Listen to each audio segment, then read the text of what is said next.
E aí, pessoal, sejam muito bem-vindos ao primeiro episódio do podcast Conexão Brasil. Eu sou Cris Rodrigues e no episódio de hoje o meu convidado é o Thiago Ramos, ele que é diretor da MMK Brasil. Thiago, seja muito bem-vindo. Olá, muito obrigado. Obrigado por me receber. Thiago, eu quero começar pedindo as tuas credenciais. Quem é o Thiago e quem é a MMK Brasil? Perfeito. Eu sou um florianopolitano, engenheiro civil, contador e diretor da MMK Brasil. A MMK Brasil, ela é uma empresa, uma metalúrgica que nasceu como uma distribuidora de equipamentos, com representação comercial de uma empresa europeia para distribuição de equipamentos, e com o tempo a gente acabou se tornando uma metalúrgica e hoje somos uma indústria bastante importante aqui no Brasil para a fabricação de formas e escoramentos metálicos. E como é que começou essa história? É uma história bastante longa, né? Por volta ali Vamos de lá, porque a dois... gente tem tempo. Maravilha. Por volta de 2005, 2006, né? Eu conheci a minha esposa, que é austríaca, e ela vivia lá na Áustria. E depois de um tempo de relacionamento, ela me convidou para ir morar lá na Áustria, né? Nessa época eu trabalhava com informática, não tinha absolutamente nada a ver com o que eu faço hoje, né? Eu era técnico em informática, trabalhava com cabeamento estruturado, parte de cabeamento, basicamente montava redes, né, para as empresas aqui. E resolvi ir para lá, né, tentar uma vida diferente lá, ver se eu conseguiria alguma colocação, porém foi bastante complicado, porque eu cheguei lá e não consegui nenhuma colocação fácil, porque o pessoal lá na Áustria é um pouco reticente quanto a estrangeiros, para dizer o mínimo, né? Então, foi bastante complicado de eu conseguir uma colocação, né? E acabei não conseguindo exatamente o que eu queria, né? E tive que trabalhar em outras formas para subsistência. Então, fui trabalhar na construção civil, em obras mesmo, né? Construindo casas, fazendo revestimento de paredes, esse tipo de coisa. E lá E que é um caminho que muitos estrangeiros acabam seguindo quando saem do Brasil, é né? complicado, né? Porque nem todo mundo consegue uma colocação, principalmente quando você não domina 100% o idioma, e lá é alemão que se fala, né? Então, no primeiro ano foi complicado para mim, porque não é um idioma fácil de se aprender. E quando você foi Então, pra lá, não sabia nada de não alemão. sabia nada. Eu tinha uma leve noção de inglês, mas alemão não falava nenhuma palavra, né? Então, no início foi complicado, mas depois eu acabei conseguindo aprender, né? Que você sabe, quando a gente. A mãe de toda conquista é a necessidade, né? Então, quando você tem a necessidade, você se vira e acaba aprendendo, né? Sim. Então, não tem como fugir. Acabei aprendendo com o tempo a falar o alemão, comecei a me comunicar um pouco melhor e aí consegui trocar de empregos e ir para uma indústria, né? Dentro lá na Áustria. Eu iniciei primeiro na construção civil, trabalhando lá, executando obras, fazendo revestimento de paredes, esse tipo de coisa. E lá eu tive contato com os equipamentos que eles utilizam lá, que realmente era algo que eu nunca tinha visto, né? Toda a parte de escoramento, proteção periférica, equipes próprias para cada tipo de setor na obra. Então era uma coisa bastante nova para mim, bastante interessante. Eu nunca tinha tido contato com isso. Logo depois disso, eu fui trabalhar na indústria, né, fabricando vigas para escoramento, que são vigas de madeira bastante conhecidas aí, que são as vigas H20 da Kaufmann. E E, eu trabalhava Thiago, lá na parte só de para a gente prensa. contextualizar um pouquinho, esse tipo de obra não são obras residenciais, né? Na verdade, assim, Ou são sim? todos os tipos de obra você consegue utilizar escoramentos, né? Seja Uhum. prediais, sejam residenciais. Nas residenciais não é tanto utilizado o escoramento metálico, pelo menos não é o costume brasileiro devido a preço, né? Porque se você comprar equipamentos em madeira para fazer uma única casa, se torna mais barato, apesar de ser muito mais trabalhoso, né, muito mais complicado de fazer, e essa madeira toda acaba sendo jogada fora no fim da obra. Agora, quando você tem construções sequenciais, por exemplo, você vai ter várias casas para construir, aí sim se torna muito interessante você comprar o equipamento metálico, porque a durabilidade do equipamento metálico é incomparável, né? Pelo menos 15 anos você tem esse equipamento executando obras. Agora, quando você tem apenas uma casa, aí realmente se torna mais complicado. Então, por isso, o mercado-alvo para esses tipos de materiais são locadores de equipamentos, são construtores, né, construtoras grandes, são essas empreiteiras, são empresas que trabalham exatamente nesse segmento e têm essa demanda sempre existente, né, para esses escoramentos. Então, se torna mais interessante para construtoras, para locadoras, para grandes empresas que estão sempre executando obras, né? Então, basicamente isso. Então, na parte de casas residenciais, aí as pessoas podem optar por comprar madeira ou fazer a locação dos equipamentos para esse período de 30 dias. Aí, dependendo da região, dependendo dos equipamentos, da complexidade da obra, pode se tornar mais interessante do que utilizar madeira. Aí tem que fazer conta, né? Realmente para ver. E aí, tu dizia que entrou em contato com esse tipo de Isso, construção lá isso. nesse Que era uma momento. coisa bastante incomum. Aí os sistemas de escoramentos aqui no Brasil, eles começaram a ser implementados na época da construção da Itaipu. Né? Nessa época da construção da Itaipu, foi contratado várias empresas alemãs para trazer a tecnologia para cá, para ajudar a desenvolver. Uma delas foi a Doca, que trouxe tecnologia austríaca para o Brasil, e isso foi criando esse interesse no mercado por isso. Porém, o mercado brasileiro é muito complicado, porque a gente é muito fechado em termos de importação, acaba tornando os equipamentos muito caros para que as pessoas possam realmente fazer esses investimentos aqui no Brasil. Então acabou demorando muito até isso se difundir e hoje você tem várias e várias e várias locadoras e várias construtoras já utilizando esse sistema. Então o caminho é inevitável, porque é muito mais barato e muito mais rápido você construir com um sistema moderno, com um sistema tecnológico. Por exemplo, se você tem uma escora de madeira. Uma escora de madeira você tem uma altura fixa, que você não consegue ajustar. Para ajustar, você tem que cortar essa peça.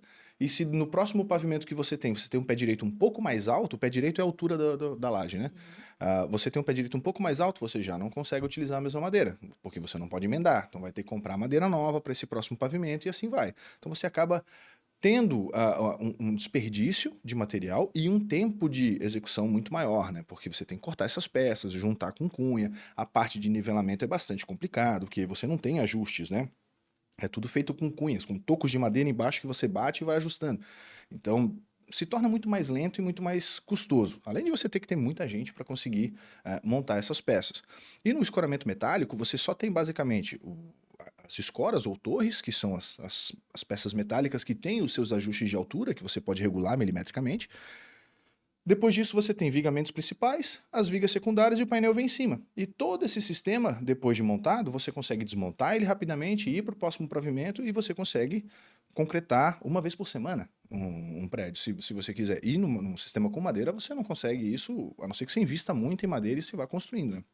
Aí você consegue fazer, mas é muito mais complicado, muito mais inseguro, né? Os espaçamentos entre os apoios têm que ser muito mais curtos, porque você não tem uma boa capacidade, como tem nos equipamentos metálicos.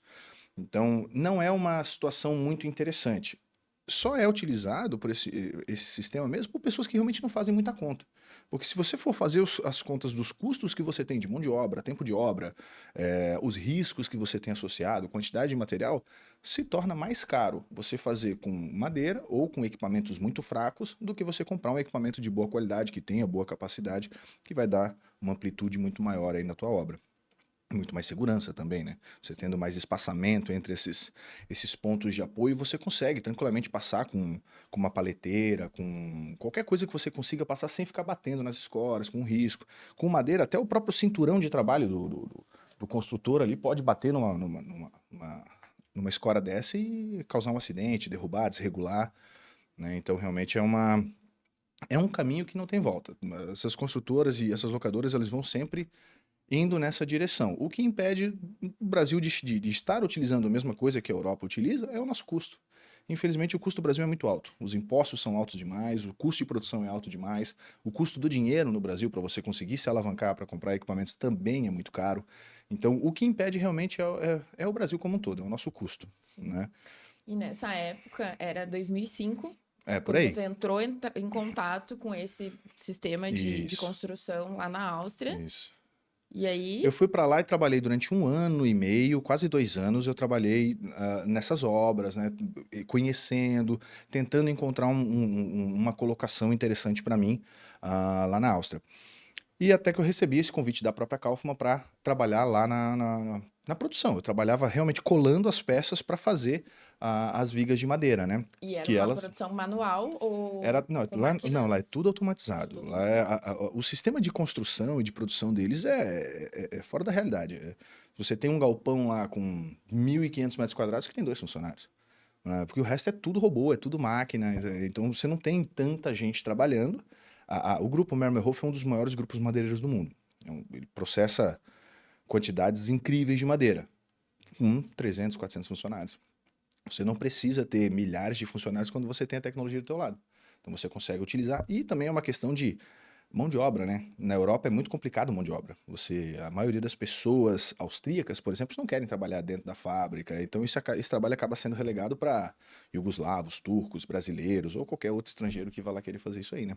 Sim, as empresas acabam tendo que são obrigadas a desenvolverem tecnologias para encontrarem maneiras de continuarem tendo uma boa produção, Porque não tem mão de obra, né? porque não tem mão de obra. Exatamente. Esse é um caminho que, bom, para o Brasil ainda vai demorar muito para isso acontecer, mas isso está no futuro de todos os países desenvolvidos, né? Porque vai chegar um momento que tem serviços pesados, serviços braçais que as pessoas não querem fazer. E aí é muito mais fácil trabalhar com computador, com robôs, com sistemas automatizados. É o Fordismo, né? É basicamente o Fordismo. Quando você consegue montar linhas de produção para fabricar qualquer coisa que seja, se você conseguir seguir isso da forma certa, com processos, com setores para se montar, você vai precisar de menos gente, vai conseguir produzir muito mais, um custo muito menor. Então esse é o caminho que todo país desenvolvido e toda empresa busca, né? Realmente baixar os custos para que você tenha um produto mais competitivo.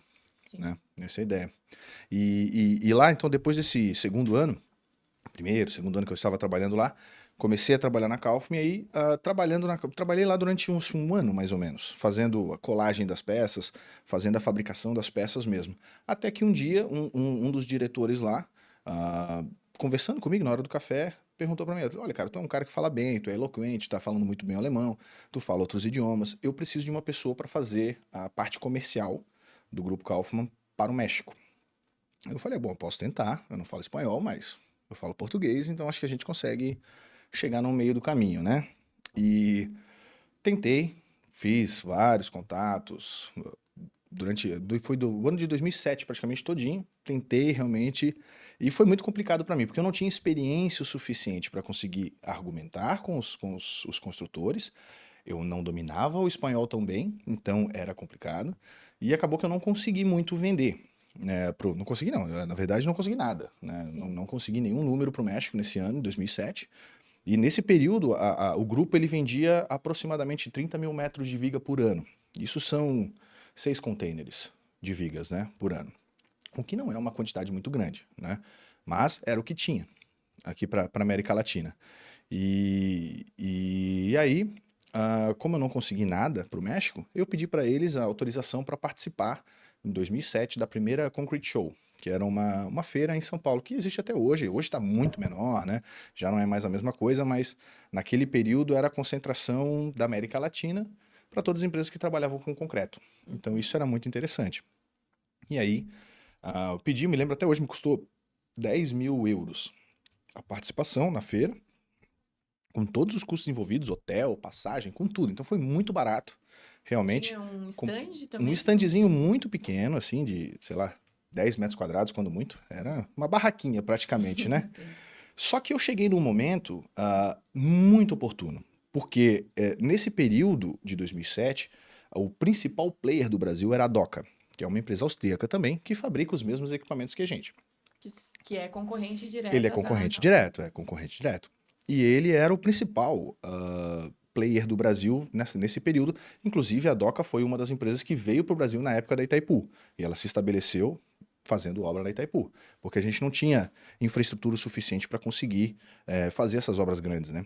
E aí, eles dominavam o mercado com essa viga de madeira amarela, porém eles não vendiam para ninguém. Eles só alugavam essa viga. Então, eles só conseguiam fazer negócio com as construtoras. E todos os outros locadores que existiam aqui no mercado não tinham acesso a essa viga.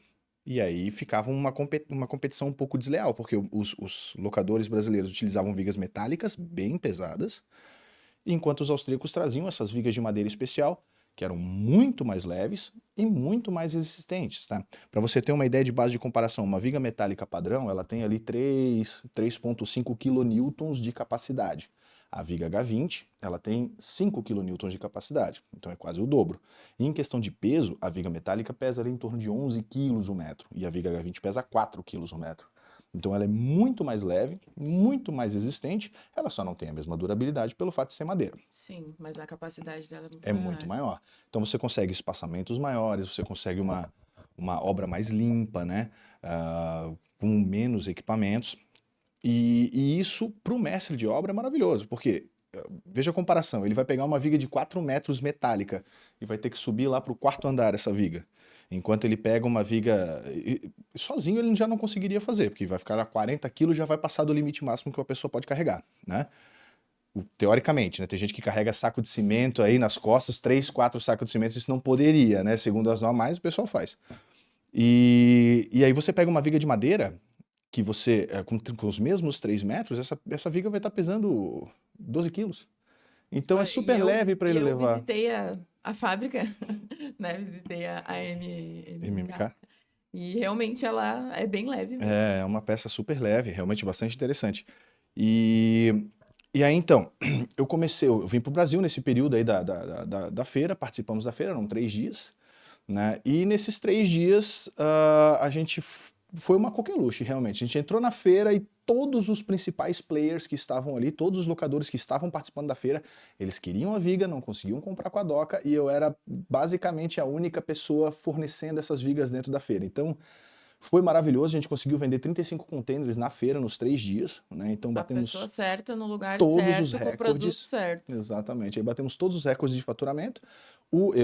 Nesses 3 dias, o diretor-geral, o Thomas Fuchs, estava aqui comigo, né, participando da feira para me avaliar, para ver se realmente ia me manter como comercial ou não.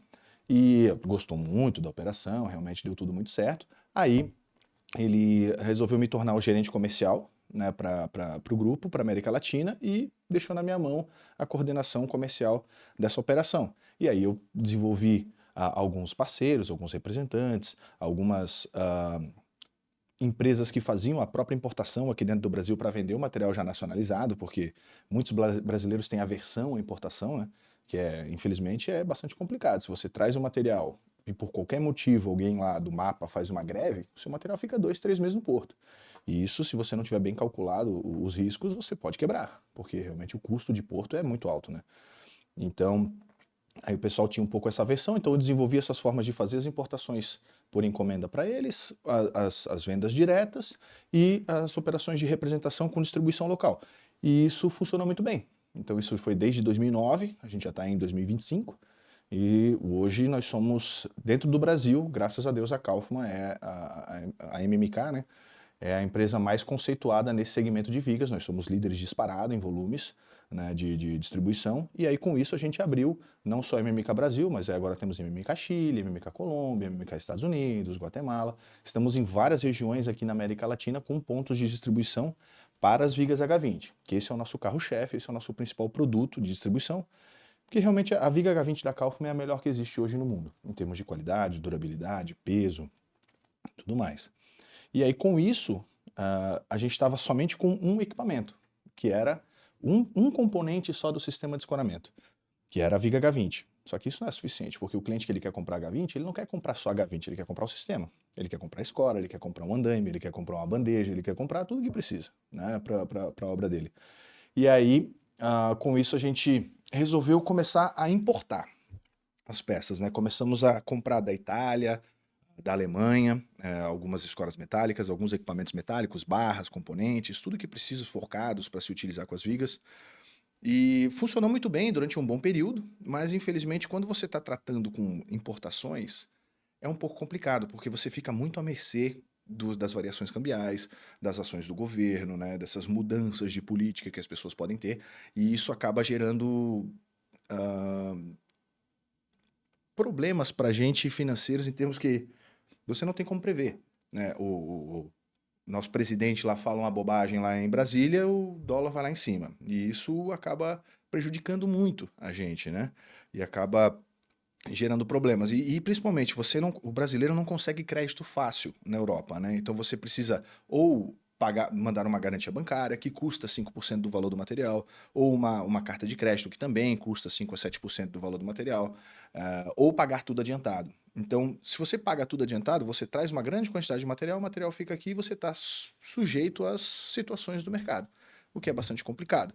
Então, a gente andou nesse caminho, importando esses materiais durante alguns anos, só que depois de um tempo a gente resolveu começar a fabricar essas peças, né? Primeiro desenvolvemos alguns parceiros no Brasil, Só que é complicado, porque você desenvolve os parceiros no Brasil. Quando você começa a ter volume, começa a ter muita presença de mercado, aparecer muito, esses parceiros eles começam a aumentar os materiais para você, atrasar entregas, né? Isso acaba prejudicando a gente porque a gente recebe daí um feedback negativo por causa de um fornecedor.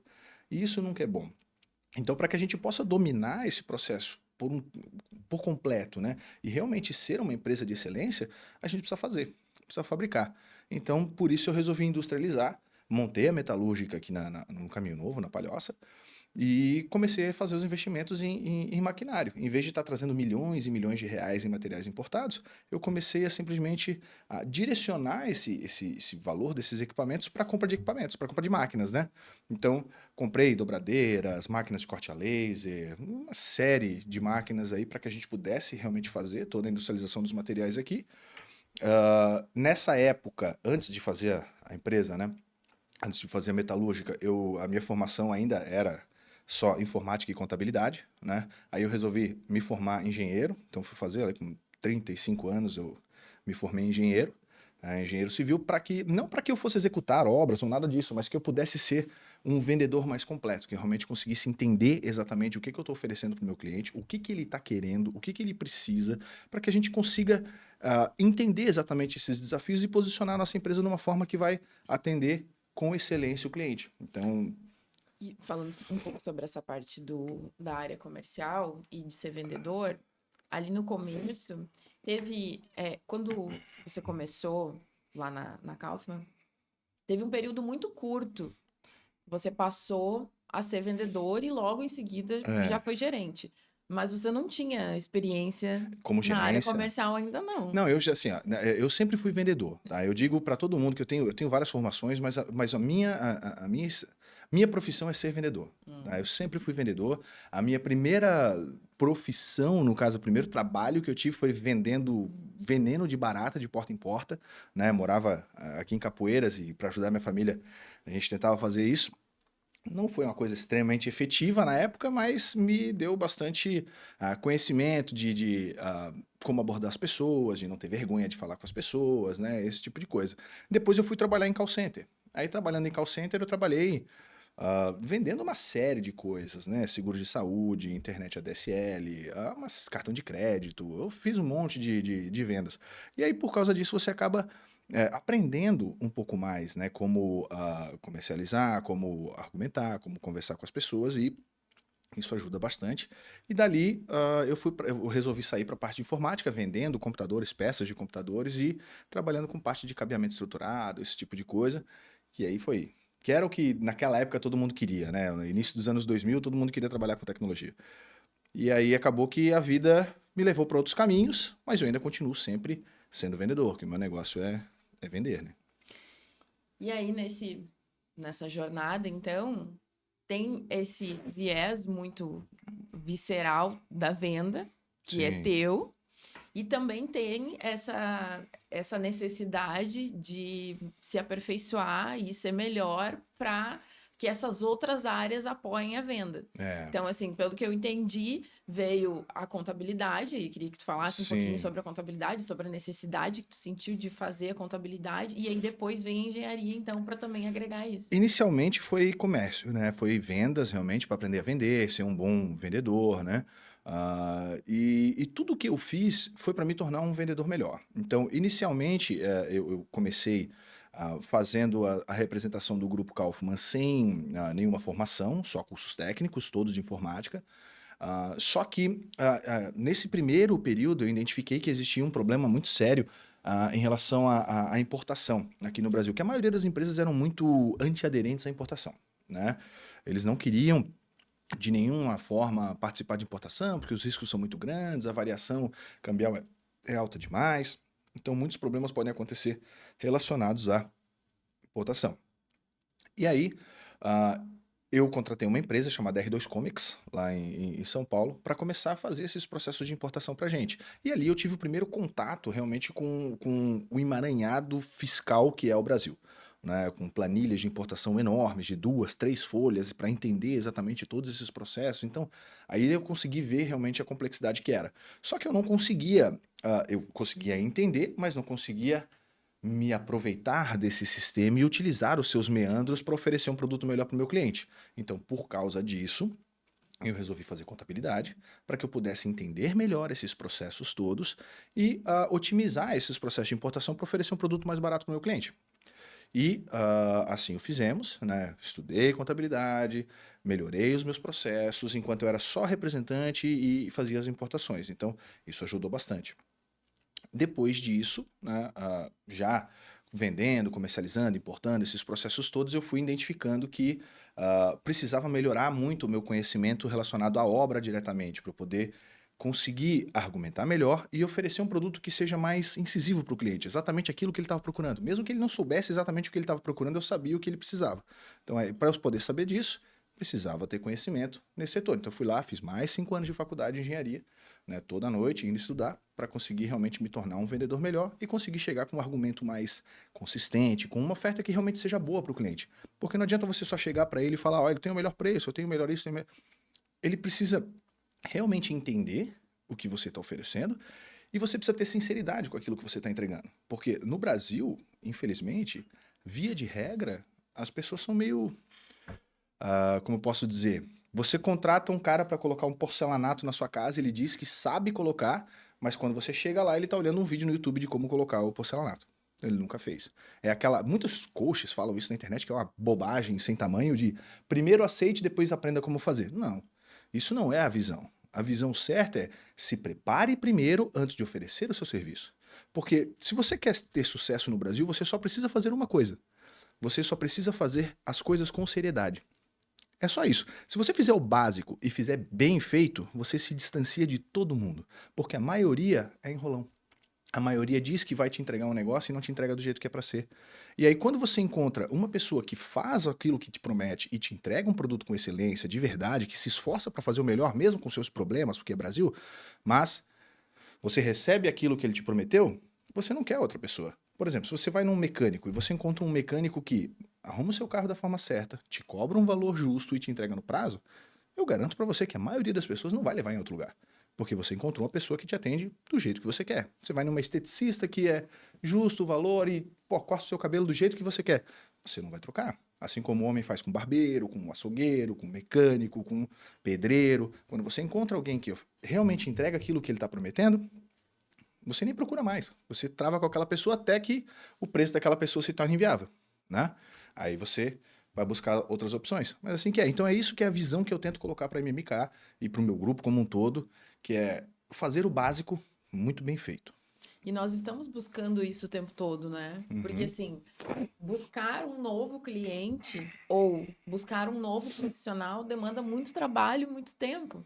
Então, quando eu encontro um profissional que me atende dentro daquela perspectiva que eu tenho, não quero mais trocar, porque eu não quero demandar mais tempo para precisar procurar outro e gastar de novo e tentar de novo, porque o tempo é dinheiro para mim e para ti, né? É muito mais interessante manter a parceria. Então, é muito mais barato para a empresa manter um cliente do que conquistar um novo.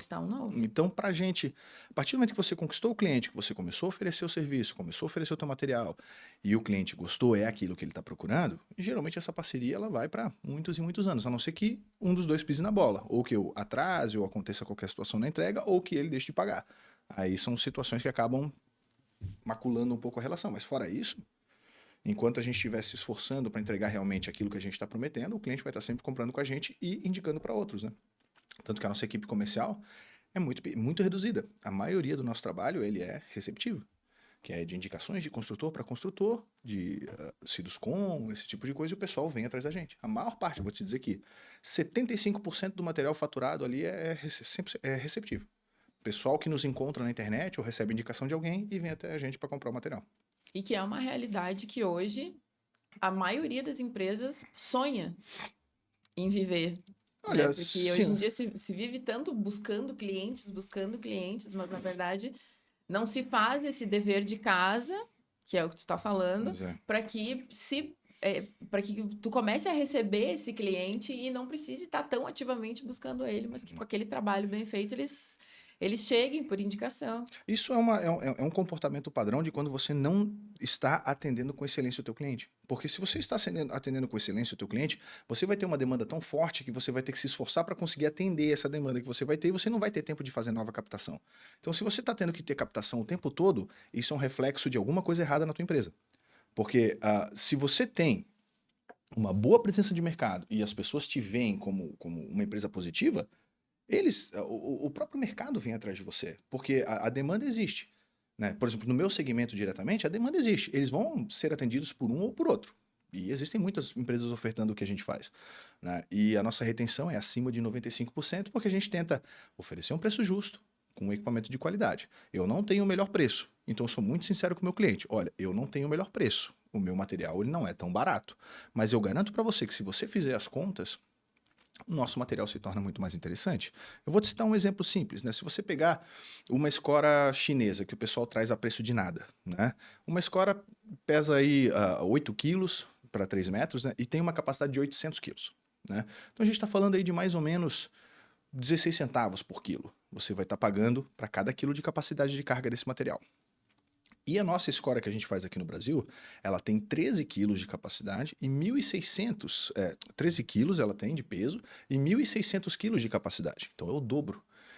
Então se você fizer as contas por peso e resistência, vai dar aproximadamente ali uns 10 centavos por quilo que você vai estar pagando, por quilo de capacidade de carga. Então se você fizer as contas, você vai ver que você vai estar pagando menos numa escora nacional do que uma escora importada. Basta você analisar e realmente fazer essas contas.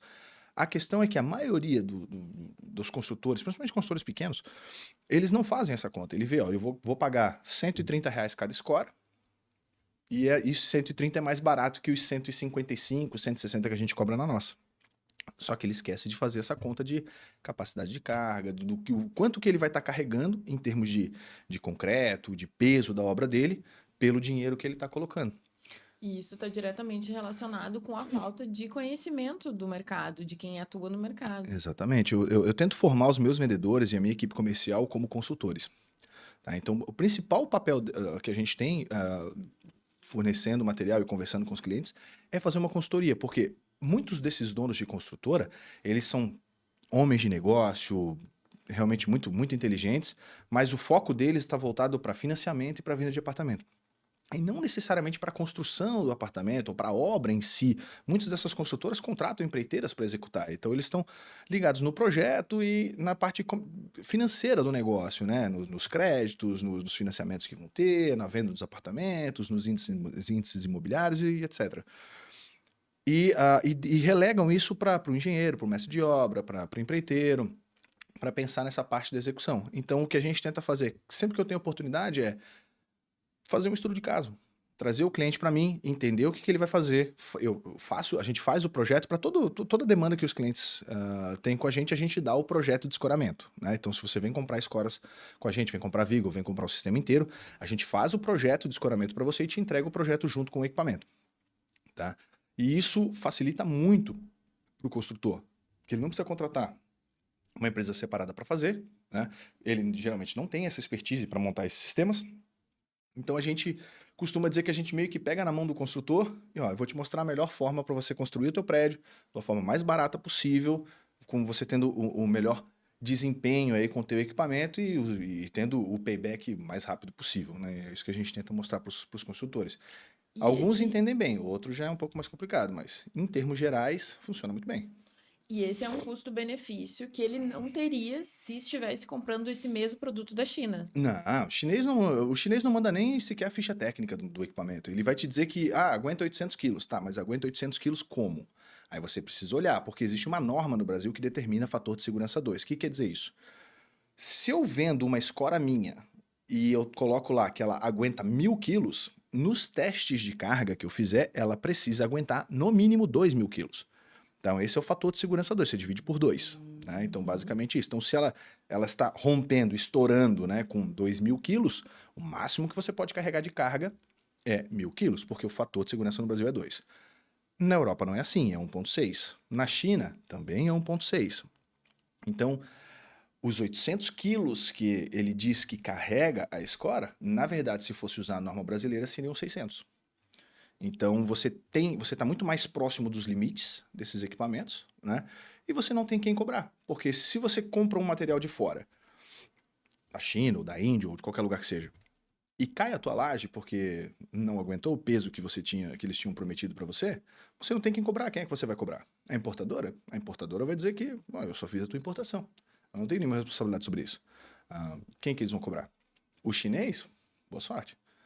É impossível você conseguir cobrar um chinês por qualquer coisa que seja, né? Então, essa foi uma das grandes razões aí de eu parar de fazer as importações. Eu importei muito da China, da Turquia, da Índia, de vários lugares, até resolver desistir disso aí tudo e começar a fabricar os materiais por conta própria, né? Não estou dizendo que lá não tem equipamentos bons, tem equipamentos bons, tem de primeira linha, isso Sim, como não para tenha dúvida. todos os mercados, para todos os tipos de produto, né? Mas Que tem isso, produtos de primeira linha e só depois que vem decantando. isso é culpa do próprio brasileiro, tá? Porque a gente vai lá pro chinês e fala, olha, esse copo aqui de cristal custa R$ 50. Eu quero que você faça esse copo para mim, mas eu só quero pagar 10. O O que chinês, você consegue fazer o com chinês ele isso? já deixa comigo que eu vou dar um jeito. Sim, E ele dá o jeito, ele faz para você. Tem a aparência do copo de cristal, a aparência é a mesma, mas por dentro é outra situação, né? Então eles dão um jeito de fazer, sim. O mas é a gente processo que puxa, né? produtivo, a matéria-prima, É outra coisa, não, né? não garante, né? Não, é outra coisa, né? Então, se você está comprando alguma coisa para esse tipo de situação, é tua conta e risco, né? Porque você que está assumindo risco sobre qualquer situação que possa acontecer. Não vou dizer que realmente aconteça qualquer coisa tão facilmente, tá? O pessoal tem noção de que esses equipamentos são mais fracos, então o que acontece? Você acaba aumentando muito o número de peças, né? Então, se você fosse fazer, por exemplo, uma concretagem com uma escora pesada brasileira, iria utilizar, sei lá, 500 escoras, digamos. Se você vai utilizar da China, vai ter que utilizar 800, 900 peças, né? Então, aumenta muito o volume para você aguentar a mesma carga. E aí, quando você começa a fazer conta, você começa a ver que realmente equipamentos mais leves, mais fracos, saem muito mais caro. Quando você realmente começa a avaliar. Então, só que isso é uma mentalidade que vai demorar muito ainda até o brasileiro realmente conseguir colocar na cabeça. Hoje, os locadores, a sua maioria, eles já têm esse pensamento claro. Eles querem equipamentos mais resistentes, que vão durar mais tempo, para que eles possam locar por mais Por mais tempo tempo. e te retirar esse dinheiro com maior facilidade. Agora, os construtores, esses já são um pouco mais complicados, porque o Brasil é muito grande. Cada região do Brasil tem uma mentalidade diferente. Aqui no Sul, as empresas são mais familiares, né? Então são mais tradicionalistas, são mais familiares, eles gostam de ter os equipamentos próprios, de gerenciar os equipamentos próprios, principalmente aqui em Santa Catarina. Tanto que em Santa Catarina, dentro do Brasil inteiro, é um dos estados que tem o menor número de locadores de equipamento. Porque não é a cultura do estado fazer a locação, eles procuram comprar. Então a gente consegue fornecer muito aqui diretamente para as construtoras, né? Queires, Voa, Embraed, CK, Sequinel, para todas as construtoras aqui da região. E locadores a gente tem mais distribuição para o pessoal que está em São Paulo, né? Que realmente são os principais locadores, estão todos ali em São Paulo, Rio de Janeiro, e deles tem filiais daí em todos os lugares e eles fazem a distribuição por conta própria, né? Então é um pouco diferente. Agora você vai lá para o Nordeste, já o pessoal gosta mais de fazer locação no Nordeste, então já não consigo vender para construtoras lá. Eu consigo vender mais para locadoras. Então cada região tem a sua peculiaridade, né? O Brasil é muito grande, o Brasil é um continente, né? Então cada região tem a sua visão, né? Você vai mais para o interior do Brasil, praticamente você não encontra escoras metálicas, né? É tudo madeira. Então depende muito da região. Paraná, por exemplo, tem muito acesso à madeira, a madeira é muito barata, e aí o pessoal acaba construindo bastante ainda com madeira. Mas esse rumo já está traçado, esse é o caminho que o mercado está evoluindo, é para lá que vai. Eu costumo dizer que a gente tem aí um delay de uns 10 anos mais ou menos da Europa e Estados Unidos, e esses já são os sistemas lá que já são utilizados há muitos e muitos anos. E a gente está indo nesse caminho e certamente daqui a alguns anos estaremos tão evoluídos quanto eles aí, se Deus quiser, né? Se a gente não tiver nenhum outro problema no caminho. E falando em Europa e Estados Unidos, esse mercado é um mercado que tem muita influência internacional. E eu gostaria que tu falasse um pouquinho sobre a tua visão em relação ao momento econômico que nós estamos vivendo e a insegurança econômica que nós estamos vivendo, tanto no nosso país quanto em relação aos Estados Unidos. Olha, é complicado, né? Realmente, assim, o meu principal produto é um produto importado, né?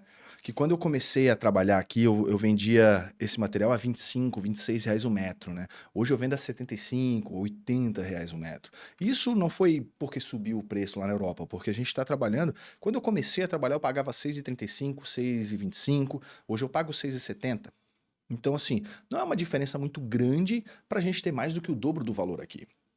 E aqui no Brasil a gente teve um aumento do câmbio de forma exponencial, né? O câmbio até hoje está altíssimo, né? Que a gente não consegue baixar. A pandemia realmente puxou todos esses valores para cima. Então foi uma situação bastante complicada.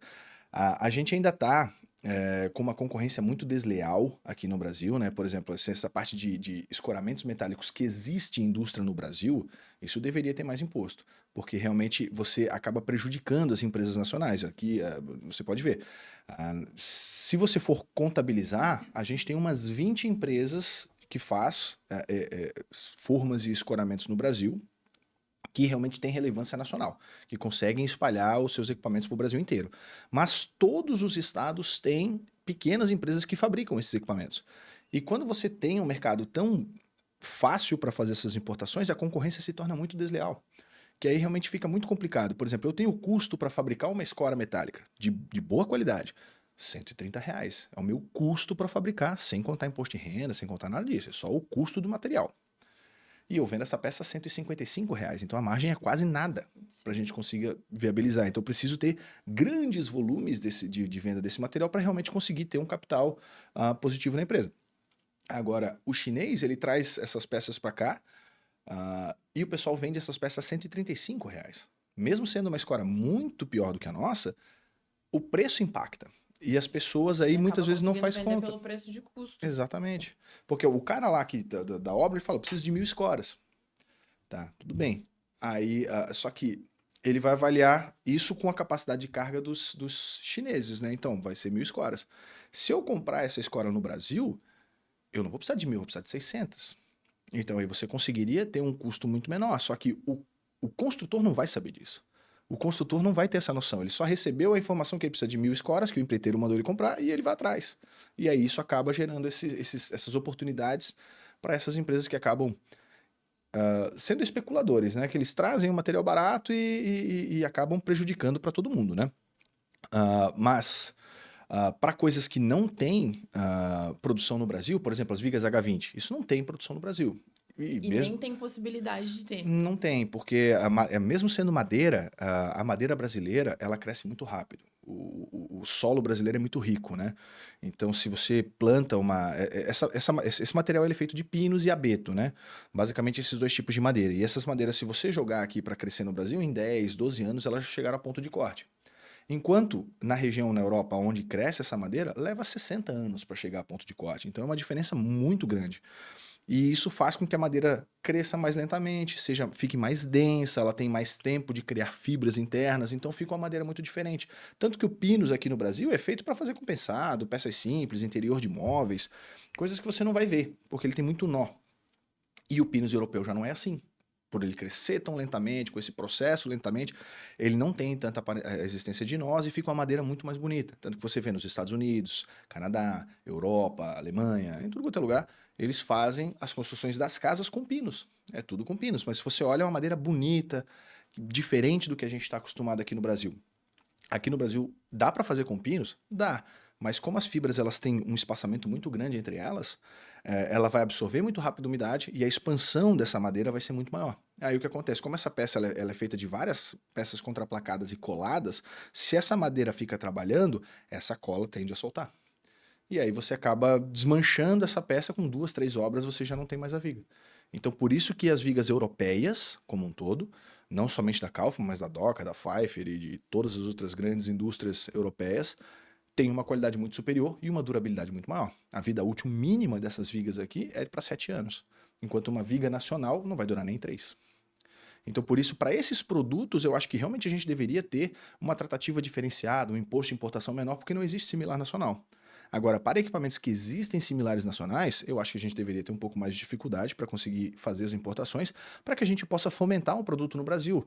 Porque o produto brasileiro não é um produto caro, né? Se a gente conseguir ter a competitividade, o mercado tende a enxergar isso, né? Que realmente o produto brasileiro tende a ser mais robusto, mais capaz, mais pesado, né? Obviamente, o aço é vendido por quilo, então ele fica um pouquinho mais caro. Mas se você avaliar o que você vai estar retirando desse investimento a mais que você vai ter, ele se torna muito mais barato e muito mais durável, né?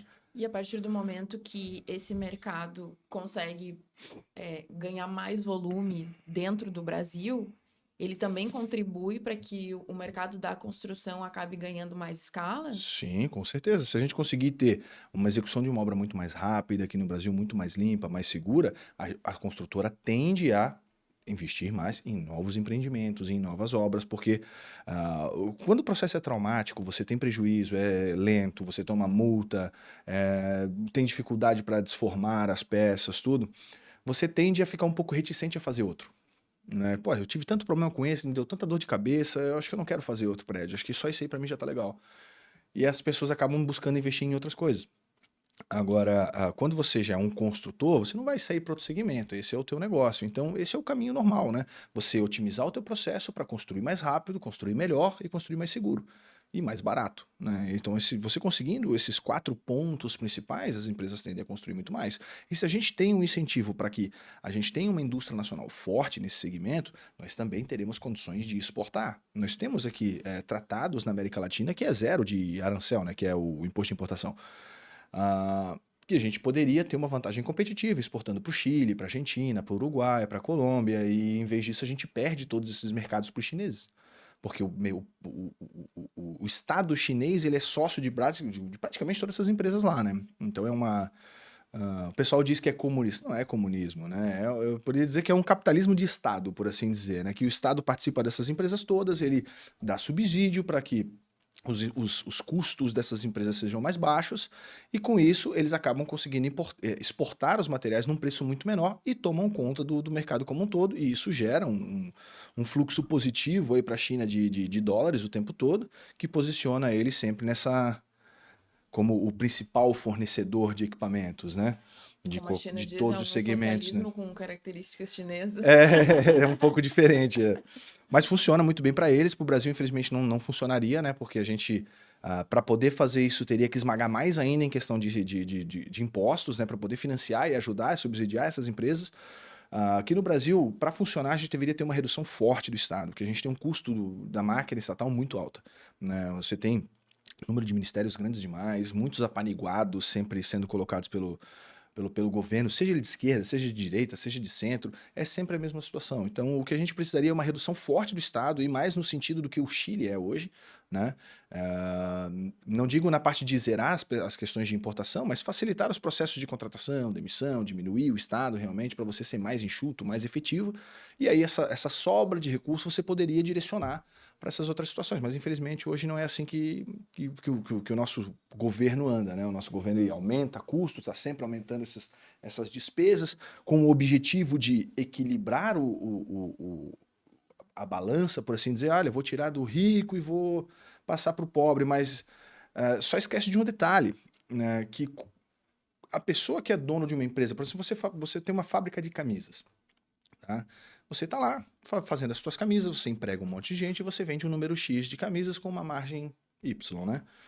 O governo resolve fazer o seguinte: olha, vocês estão vendendo muita camisa, nós vamos botar um imposto novo em cima dessas camisas para que a gente possa criar um fundo para ajudar um pessoal lá de qualquer outra região do Brasil que não tem essas mesmas condições.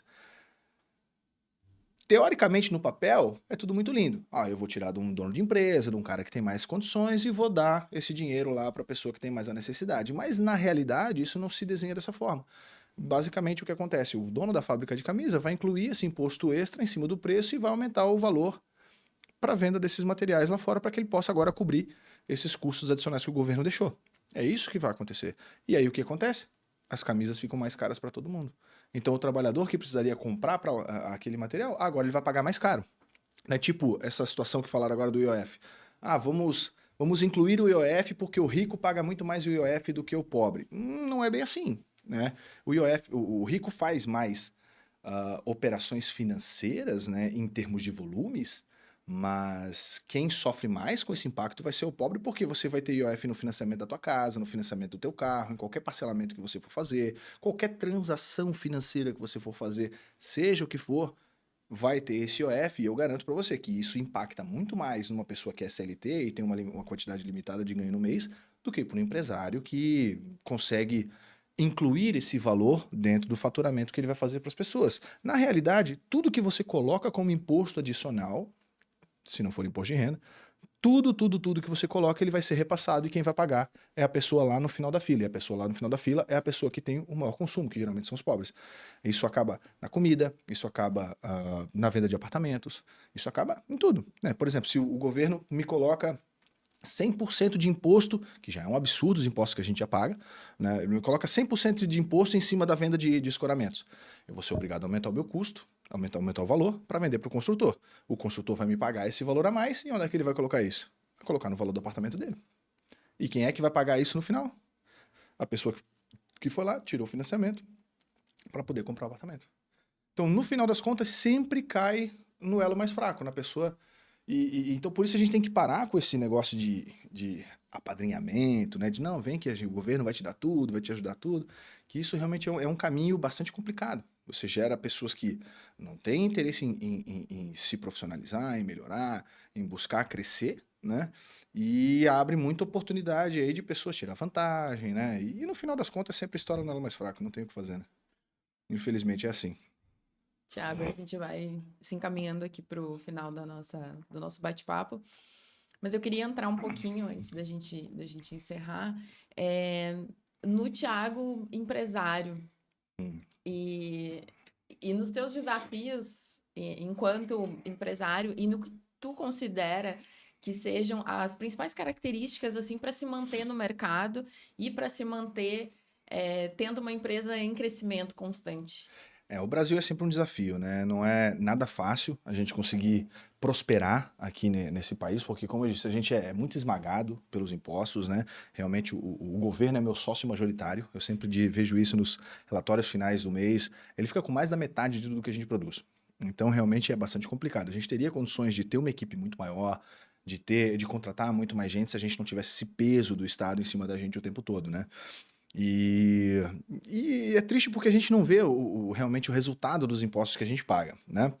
Mas o que eu posso dizer, se os impostos são justos ou não, é outra conversa, né? Porque, infelizmente, a gente está no Brasil e o nosso caminho é fazer o certo pelo certo. Então, se eu tenho que pagar esse imposto, eu vou pagar. Não tenho o que fazer, a gente vai incluir e vamos tentar, dentro dessas situações aí que a gente tem, navegar da melhor forma possível, né? Conseguir chegar com um bom produto, com um bom preço, o mais competitivo possível para o cliente, né? Mas é sempre um desafio, que realmente é bastante complicado, né? As coisas são muito caras no Brasil, né? Os custos para você ter funcionários são altos demais, né? Você contrata uma pessoa por um valor X e você paga 2x, porque você paga um valor para ele e um valor para o governo, né? Então realmente é bastante complicado, mas eu tenho em mim sempre, desde sempre, essa visão de fazer o certo pelo certo. De onde que eu tiro isso, tá? Isso eu vi quando eu era criança, tá? Eu conheci um pedreiro que fazia um serviço muito bom. E ele era o único pedreiro que fazia o serviço correto, do jeito certo, e ele nunca tinha tempo para conseguir atender ninguém. Porque ele estava sempre cheio de serviço, sempre cheio de serviço, sempre cheio de serviço. E eu trabalhei como servente para ele um bom tempo.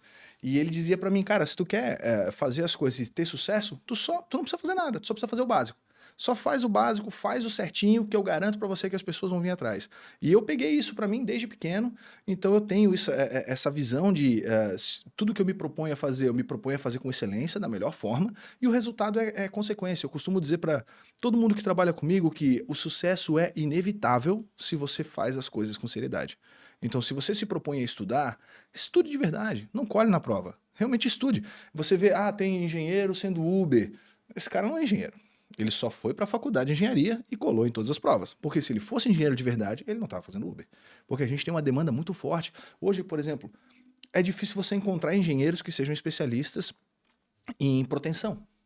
É difícil você conseguir encontrar. E não é uma novidade, não é um negócio que saiu ontem, é um negócio que já tem bastante tempo. Mas engenheiros que sejam especialistas em proteção, você tem que trazer de São Paulo, tem que trazer de outros lugares. É difícil encontrar. Não que não tenha aqui, existem, claro, mas são raros.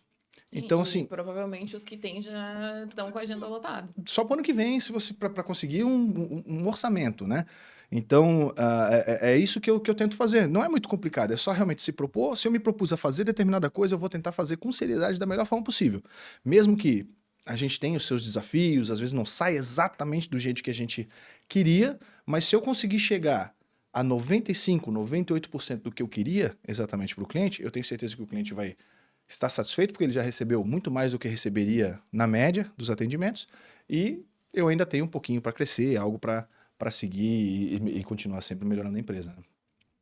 Então tá, obrigada, Thiago, agradeço a tua participação. Obrigado por me receber. Aproveita e vende teu peixe aí, onde é que o pessoal encontra aí no Ah, MK? maravilha. Bom, você que precisa de escoramentos, formas, qualquer tipo de equipamentos para construção civil, você pode procurar na MMK, www.mmkbrasil.com. Nós somos especialistas em formas e escoramentos e tudo que vocês precisarem, seja estudo, seja cotação, se quiserem fazer uma visita técnica, a gente está aqui na Palhoça e vai ser um prazer atendê-los. E você, muito obrigada por ter ficado conosco até o final. Você encontra a gente no @Programa Conexão Brasil, todos os sábados na TV BV, na Band aqui de Santa Catarina. Você também pode acompanhar o nosso programa às 9 da manhã. Eu sou Cris Rodrigues, você me encontra também no Instagram, @acrisrodrigues, e eu te vejo no próximo episódio. Tchau, tchau!